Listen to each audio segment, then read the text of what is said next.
Hello everyone, আজকের ভিডিওতে আমরা এমন একটা দেশ সম্পর্কে জানব যেই দেশটির সাংস্কৃতিক ঐতিহ্যের পাশাপাশি আধুনিকতার ছোঁয়াও সমানভাবে চোখে পড়ে। দেশটি তার পরিষ্কার পরিচ্ছন্নতার জন্য বিশ্বব্যাপী সুনাম অর্জন করেছে। দেশটির নাম হলো জাপান।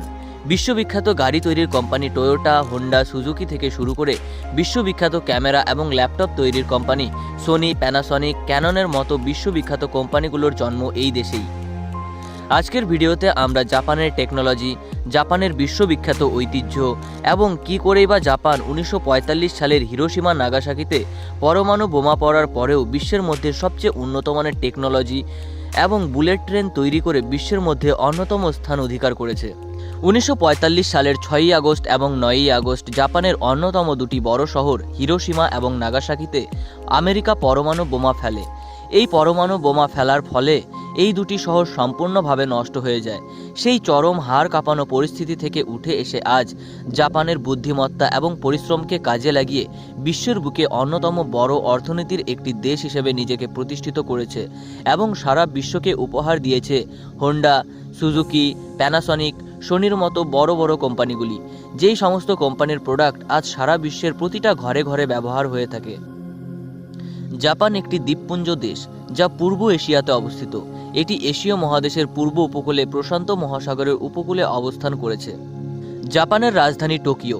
এটি শুধু দেশের সবচেয়ে বড় শহর তাই নয়, এটি জনসংখ্যার দিক থেকে বিশ্বের সবচেয়ে বড় শহর এবং টোকিও একটি ব্যস্ত মেট্রোপলিস সিটি যা তার আকাশচুম্বী ভবন, প্রযুক্তি, সংস্কৃতি ও ফ্যাশনের কেন্দ্র হিসেবে পরিচিত। জাপানের অফিসিয়াল মুদ্রা হলো জাপানি ইয়েন। ইয়েন হলো বিশ্বের অন্যতম বহুল ব্যবহৃত মুদ্রা। মজার ব্যাপার হলো জাপান এত উন্নত দেশ হওয়া সত্ত্বেও ভারতীয় রুপি এবং বাংলাদেশি টাকার থেকে জাপানি ইয়েনের মূল্য তুলনামূলকভাবে যথেষ্ট কম। 2024 সালের তথ্য অনুযায়ী জাপানের মাথাপিছু আয় $40,000, যেখানে ভারতের মাথাপিছু আয় $2940 এবং বাংলাদেশের মাথাপিছু আয় $2770। জাপানিদের প্রধান আয়ের উৎস হলো ম্যানুফ্যাকচারিং, প্রযুক্তি, সেবা এবং কৃষিখাত। এর পাশাপাশি বিনিয়োগ এবং রিয়েল এস্টেট থেকে জাপান ভালো পরিমাণে অর্থ আয় করে থাকে। অধিকাংশ মানুষ অটোমোবাইল উৎপাদন, ইলেকট্রনিক, ব্যাংকিং এবং পর্যটন সহ শিল্পে চাকরি করে আয় অর্জন করে। জাপানের সাক্ষরতার হার প্রায় 100%, কারণ দেশটির প্রায় সকলেই পড়তে ও লিখতে সক্ষম। দেশটি শিক্ষা ব্যবস্থায় অত্যন্ত গুরুত্ব দেয় এবং সাক্ষরতার হার বিশ্বের অন্যতম সর্বোচ্চ হিসেবে রিপোর্ট করা হয়। জাপানের অনেক জনপ্রিয় এবং প্রিয় খাবার রয়েছে, তবে তার মধ্যে সবচেয়ে আইকনিক খাবার হলো সুশি। সুশি, যা ভিনিগারযুক্ত ভাতের সাথে কাঁচা মাছ, সামুদ্রিক খাবার বা শাকসবজি দ্বারা তৈরি করা হয় এবং এটি তরল স্যুপের সাথে পরিবেশন করা হয়ে থাকে। জাপানের সর্বোচ্চ শৃঙ্গ হলো মাউন্ট ফুজি। এর উচ্চতা সমুদ্রপৃষ্ঠ থেকে 3776 মিটার। এটি জাপানের একটি প্রতীকী চিহ্ন এবং পর্বতারোহী ও পর্যটকদের জন্য একটি জনপ্রিয় গন্তব্য। জাপানে বৌদ্ধ সংস্কৃতি 6ষ্ঠ শতকে কোরিয়ার মাধ্যমে প্রবেশ করে এবং এটি জাপানের স্থাপত্য, শিল্প, সাহিত্য ও দৈনন্দিন জীবনে গভীর প্রভাব ফেলে। জেন বৌদ্ধ ধর্ম ধ্যান, চা অনুষ্ঠান, বাগান নকশা এবং সামুরাইদের জীবন দর্শনের সঙ্গে যুক্ত, তাই দেশের সর্বত্র বৌদ্ধ মঠ এবং স্থাপত্য দেখতে পাওয়া যায়। জাপানের গড় জীবনকাল বিশ্বের মধ্যে অন্যতম এবং এখানে অনেক শতবর্ষী মানুষ বসবাস করে যাদের বয়স 100 বা তার বেশি।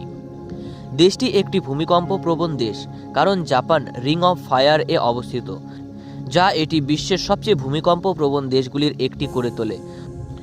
জাপানের পাবলিক স্থানগুলো আশ্চর্যজনকভাবে পরিষ্কার থাকে। সেখানে খুব কম বা একটিও আবর্জনা পাওয়া যায় না বললেই চলে। যদিও পাবলিক ট্র্যাশবিন সাধারণত বিরল, মানুষ প্রায়ই তাদের নিজেদের আবর্জনা নিজেরাই বহন করে যতক্ষণ না তারা একটি সঠিক জায়গায় তা ফেলতে পারে। জাপানের আয়তন প্রায় 3,77,975 বর্গ কিলোমিটার। সর্বশেষ আনুমানিক হিসেব অনুযায়ী জাপানের জনসংখ্যা প্রায় 12,55,00,000 এবং জাপানের জনসংখ্যার ঘনত্ব প্রায় 332 জন প্রতি বর্গ কিলোমিটারে। বিশেষত টোকিও, ওসাকা এবং কিয়োটোর মতো বড় স্থানগুলিতে জনসংখ্যার ঘনত্ব সবচেয়ে বেশি। বিশ্বের অন্যতম বৃহৎ গাড়ি প্রস্তুতকারক হিসেবে টয়োটা জাপানের জিডিপিতে বিপুল পরিমাণ অবদান রাখে। তাছাড়া দেশে রয়েছে বেশ কিছু বিশ্ববিখ্যাত কোম্পানি, যেমন ক্যানন, হোন্ডা, সনি, সুজুকি। এই কোম্পানিগুলি একত্রে কেবল জাপানের শিল্পগত উন্নয়নে অবদান রাখে না, তারা জাপানের বৈশ্বিক অর্থনৈতিক অবস্থানকেও প্রভাবিত করে। উৎপাদন, প্রযুক্তি, রপ্তানি এবং বিশ্বের বুকে এক অনন্য স্থান অধিকার করে দিয়েছে জাপানে। জাপানে প্রাকৃতিক সৌন্দর্য তার বৈচিত্র্যময় প্রাকৃতিক দৃশ্যের মধ্যে লুকিয়ে আছে। ফুজি পর্বত, যা জাপানের প্রতীক, গ্রামাঞ্চলের উপর রাজকীয়ভাবে দাঁড়িয়ে আছে। অরণ্য এবং হিরোশিমার মতো বাঁশের বাগান শান্তির আবেগ যোগ করে। হাকনের মতো উষ্ণ প্রস্রবণগুলি পাহাড়ি প্রাকৃতিক দৃশ্যের মধ্যে অবস্থিত। জাপান পর্বত, শান্ত জলাশয় এবং ঋতুচক্রের মনোমুগ্ধকর রূপের জন্য এক অসাধারণ মিশ্রণ। আজকের মতো ভিডিওটা এখানেই শেষ হলো। দেখা হবে পরবর্তী ভিডিওতে। ভিডিওটা আপনাদের ভালো লাগলে অবশ্যই একটা লাইক দিন এবং সাবস্ক্রাইব করুন পরবর্তীতে আরও এমন ইন্টারেস্টিং ভিডিও পাওয়ার জন্য।